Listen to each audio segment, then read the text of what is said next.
What is up, my dudes? Welcome back to another reaction video. It's been a hot minute since I made one of these, but I wanted to make one on who I thought was the fastest controller editor, and this dude, I've been actually talking to for a while. I made a video about something he discovered with editing before, but I wanted to make a video breaking down his edits and talking about how he actually does it so fast. He does have a few techniques that I feel like you guys should know that will boost your editing speed as fast as possible. This dude is so fast that in one of his streams, Faceway actually said that he thinks that he's faster than all players in Fortnite for editing, not just controller players, but also keyboard and mouse players. If you guys agree with that, let me know in the comments down below. But he's actually nuts. LD is on a totally different level when it comes to editing. You're about to see what I mean, dude.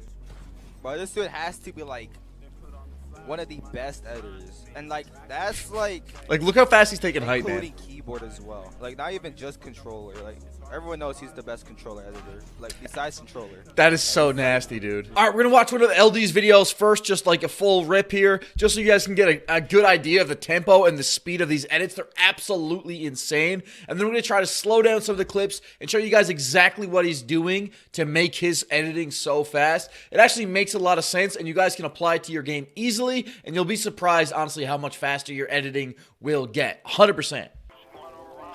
So the crazy thing about this is he's doing all these are just like triple edits, and he makes it look so effortless, dude. That's so nasty, man. One thing right there is like that little technique, driving up into a box, is actually gonna be really, really effective in this new meta in the game because you don't have traps anymore. So like driving up and into a floor will actually let you phase through, and you never have to worry about getting trapped. Oh my god, man. What is that speed, dude?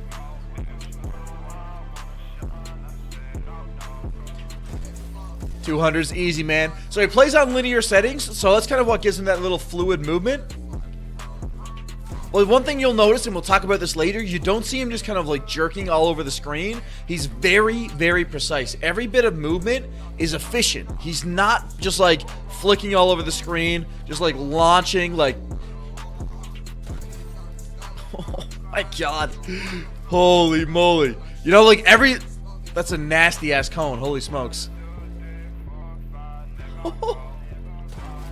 Dude, I'm straight up losing my train of thought watching this. Holy smokes. But anyways, he doesn't actually do a whole lot of movement. Like even right there, just doing that little cone flicks, he's doing it as much movement as he needs to get the edit off. Nothing more.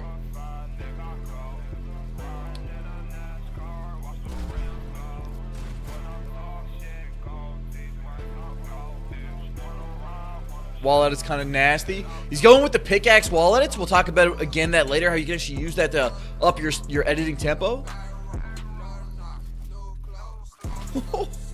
Poor guy's just chilling on the ramp, dude.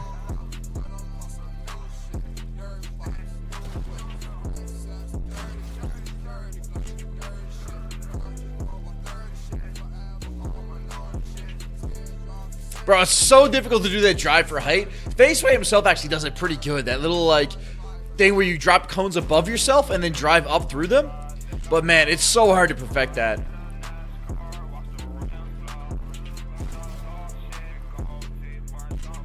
Alright, so the first thing I want to point out about his gameplay that makes him so good at both editing and his aim is his crosshair placement. And it's kind of a simple thing in theory, but you really actually had to consciously work on it to make it better. Basically, all this means is that he pre-places his crosshair to either make his aim more efficient, meaning he doesn't have to make as drastic of a flick. Once he lands his edit, he's already on the target. He also uses this with regards to his editing. So he starts his edit at a place where he only has to move his crosshair a little bit, basically by minimizing the amount of movement he actually has to make.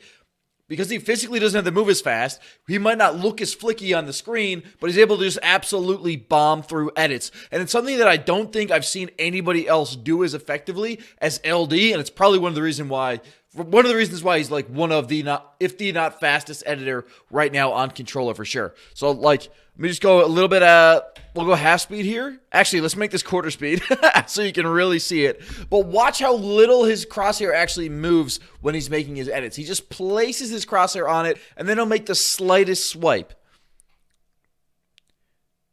See, right there, he put up a ramp, but again, he's only doing it like He's literally just making a slight swipe, and then once he's done doing that, he's following his edit up to the wall to grab that and make another edit. Just watch.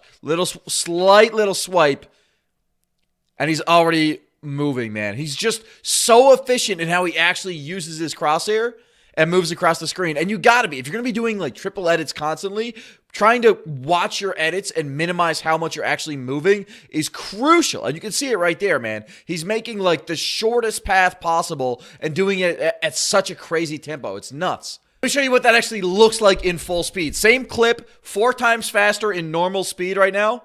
Just look at this.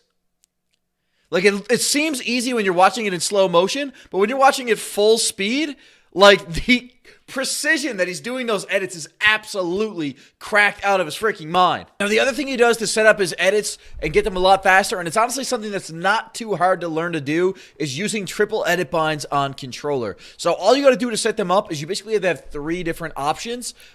He actually uses circle as his edit button. Then he uses L1 as his confirm, or L2, sorry, as his confirm button, and R3 as his reset button. And basically, when you do that, when you have 3 different buttons, you can hit them all in tandem, one after the other. You can do it so fast that you can pretty much hit every single button off at the same time. So what that allows you to do is you can grab a wall, do your edit, and then confirm your edit, all with 3 different buttons. And once you get that insane timing down, like LD does, you can just do it like it's mental. Like, it's an instant edit. It looks like scroll wheel reset. It's so fast. So basically, like, it will look like this. Once you get to that tempo, it will look like this fast.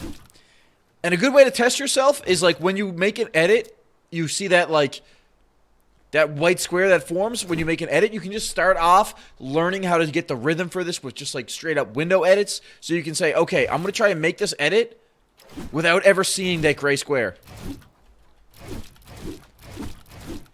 Right? So if you can get the edit timing down where you don't have to see any gray, like right there when I make the door edit, I see a little bit of gray.